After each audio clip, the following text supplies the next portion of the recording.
Hello, and welcome to our Serenade video. In this video, we will show you how to create a custom report and also scheduling these custom reports so that they appear in your mailbox every month, week, and so forth. We will start off by making a basic custom report. From there, we will show you different layers you can add on this report. Now, to create this custom report, you must have the optional module Custom Reports. Let's get started. Let us go to our homepage of the Caseworker portal. Let us click on the settings icon on the top right and select Administrative Tools. Once inside the Admin Tools page, you will click on Templates. Now, to create a brand new report, you will click on the Add Report template located on the left. You are now inside the Custom Report Designer. The first thing we will want to do is give our report a name. We will then include a brief description to help you identify what type of report you will be running. Next, we will want to decide who has access to run this report, if you want all caseworkers, attorneys, paralegals, etc. Lastly, you will select if you want your clients to have access to view or run this report, whether it be an individual or a business client. Now that we've established who can run these reports, we will now go into designing the report. The first thing you will want to do is set the criteria. In other words, this is you telling the system what info you are specifically looking for. If we leave the criteria blank, the system will not gather info from a specific section, but rather give a broad general search of all info located throughout the system. Since we are starting off by creating a simple report, we will leave this criteria blank to allow the system to gather info from all possible locations. Later in this video, we will show you how adding criteria can narrow down what you're looking for. For our first example, I will want to gather all emails from my individual clients, a pretty simple report to create. Since we are not adding criteria, we will go straight into the columns. The columns are what you want displayed on this report. When selecting a column, it is divided into 3 sections consisting of the file type, the file subtype, and the field name. For this column, I want the emails to be displayed. Under File Type, I will select Client because it is under the individual client's profile that the email is located. Then, for the subtype, I will select General Info because their email is located in the General Info page of their client profile. Lastly, I will scroll down to the email and select it. Once I have this selected, I will want to dictate if I want it sorted out in descending or ascending fashion to finalize it. Once I've selected all these options, I will click on the test option to see what it looks like. The system should have now generated a report with email addresses. Now, if you want to add another info, such as the client's name, maybe even a phone number, we will click the Add Column button and create a column like the one we created for the emails.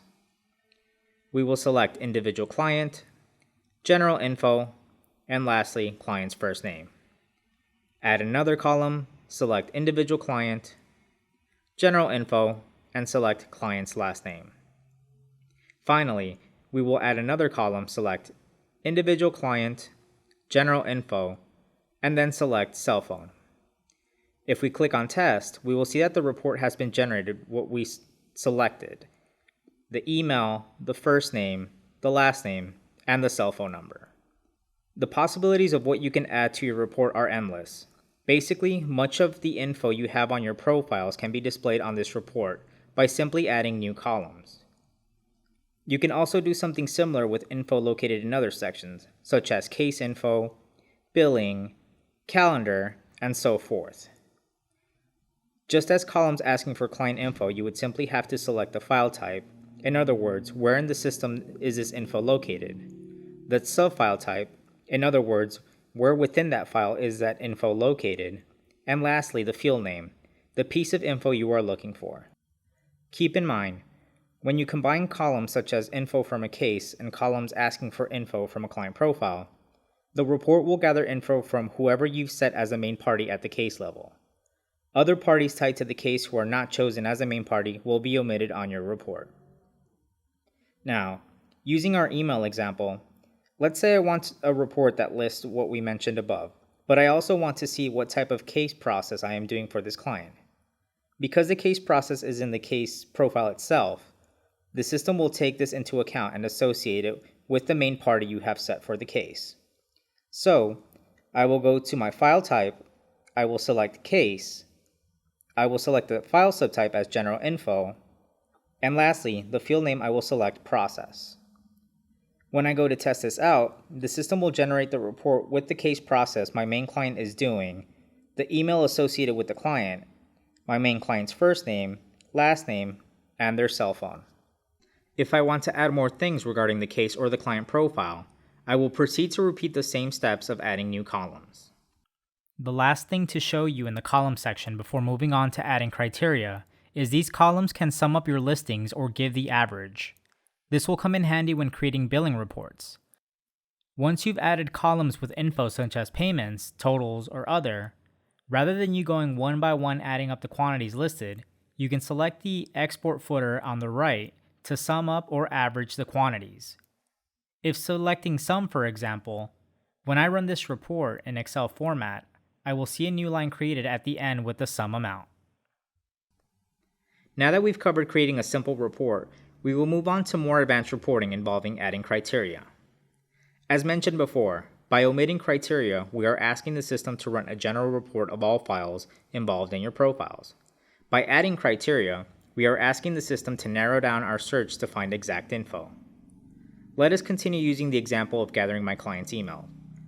If you remember, we made a general list asking for all my clients' emails. But what if I want to run a report where only clients with Gmail accounts appear? What if I want to gather all emails that contain Gmail and Yahoo accounts? What adding criteria does is it helps me zero down on info I want. So, for this example, I will want the system to generate a report with all Gmail accounts. I will click on Add Criteria, set the file type to a client, set the file subtype to General Info, and set the field name to email.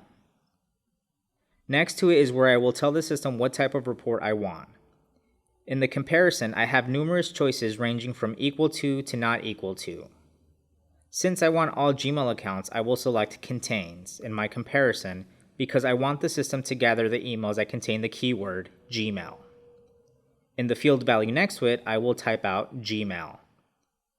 Once I have established the criteria, I will click on Test, and we will see that the system has generated a report with all my Gmail accounts. As you can see, the system has the ability to zero down on info. Some of the other options you can do in the comparisons is equal to. With equal to, the field value next to it will only grab exact fields. So, if I were to leave @gmail.com and try to test it, it wouldn't gather anything because more than likely, you don't have clients with @gmail.com as their email. You would have a client's email as ray@gmail.com, for example, or jenny@gmail.com, for example. If I typed in ray@gmail.com, you would see the system pull up your client link to this email because it pulled the exact text and saw that there was a match to this client. Now, you may ask yourself, this report using equal to doesn't really tell me anything in this example. But think of other reports you can use this equal to option. Maybe I want to run a report that lists all my clients whose birth country is Mexico. Maybe I want to run a report on my cases that are new filings. This equal to selection will minimize to only show my selection, helping you zero down on info you want. Your next comparison options are start with and end with. Similar to when we created the report using contains, maybe you only know the first part of the desired criteria. Maybe you only know the ending. By typing the ending such as gmail.com, it will pull all possible matches to your search criteria. When we hit test, you will see that the report has gathered all that info for you. Your next comparisons are empty and non-empty. What these comparisons do is locate the desired field you are looking for, but rather than locate specific criteria such as our Gmail example in the previous section, this will gather a list of all accounts that have that specific section filled out, or gather the ones that have no info on that field. Depending on what type of report you're trying to conduct, this empty and non-empty comparison will help gather this information. Using our email examples, maybe you want to run a report where it gathers all profiles with emails to send out. When using not empty, it will only include those that have an email in that email field. Or maybe I want to see which profiles have that email field empty so I can add emails to their accounts. I'll use the isEmpty comparison to achieve my report, listing me all my clients who don't have an email in their profile and proceed from there. The last couple of comparisons are not equal to, does not contain, does not start with, and does not end with. These are similar to comparisons we saw before, except these will omit entries with exact field values you enter, such as does not contain Gmail account, and you will see a list of all emails that don't contain Gmail in the name. Now, the comparisons we just covered can be applied to numerous sections. However, there are additional comparisons when it comes to fields that have a date. If we try to create a report that asks for a date, such as when a case was created, we would put our file type as case, our sub-file type is general info, and the field value at creation date. If we open up our comparisons, we will notice new categories such as this week, this month, this quarter, the next 6 months, this year, today, yesterday, before today, less than X days before today, and more than X days before today. You also have after today, less than X days after today, and between two dates. It's pretty straightforward. If we select one like this week, it will list all my cases I created this week. Also, keep in mind that this will come in handy when scheduling your reports. With custom reports, you can schedule these reports so that you can get your desired report emailed to you on a weekly, monthly, or yearly basis. So, if you wanted to run a report listing all docket cases created this month, you would apply the criteria, including the comparison to this month, and proceed to schedule it. To schedule a report, you would simply go into the admin portal, and right next to the templates button, you will see this schedule report button. We will click on it and then find the button that says Add Scheduled Report. We will select the report we created, select the start date, the end date, the recurrence of the report, the format of the report, the subject of the email, and finally, your own email. Anyone you want CC'd and be CC'd, and lastly, any message you want to add on this email. Once you click Save, you will receive a scheduled report according to the criteria you've set. Now, we've shown you how to add a single layer of criteria, but you can also add multiple layers to better construct the report that you are looking for. Just as we applied the first criteria, we will also add a second criteria. Notice when we add a second criteria, a new box appears called the operator, which will give you the option of and also or. By selecting and, the report will use both criteria to narrow down your report results. In the situation of the emails, if I set a criteria of wanting all Gmail's account, and I create another criteria, maybe asking for all my DACA clients, by selecting and, the system will gather info based on both criterias. I will get a specific list of DACA clients who have Gmail accounts. Where or comes into play, using our email example, if I want to run a report with both Gmail's and Yahoo accounts, by selecting or, the system will grab both and make a list.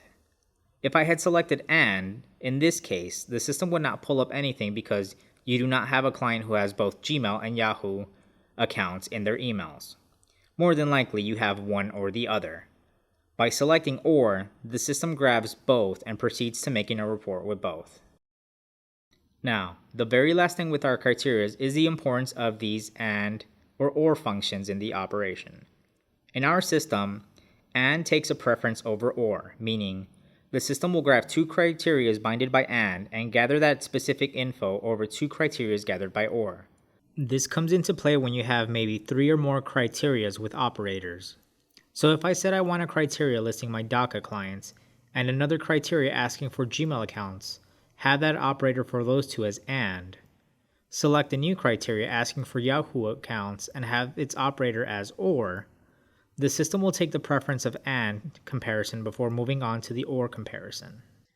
Also, you can add parentheses over a group of items you want to take priority in the system gathering the info. Just like PEMDAS in math has you solving what's in the parentheses first, by adding them to a specific section of the criteria, the system will focus on that section first, applying the criteria you have chosen and then applying other criteria outside the parentheses. As I have mentioned earlier, these are only brief, simple examples of the type of reports you can construct. The possibilities and results are numerous. It's now up to you to design a report using the knowledge learned on this video. This concludes our video on custom reports.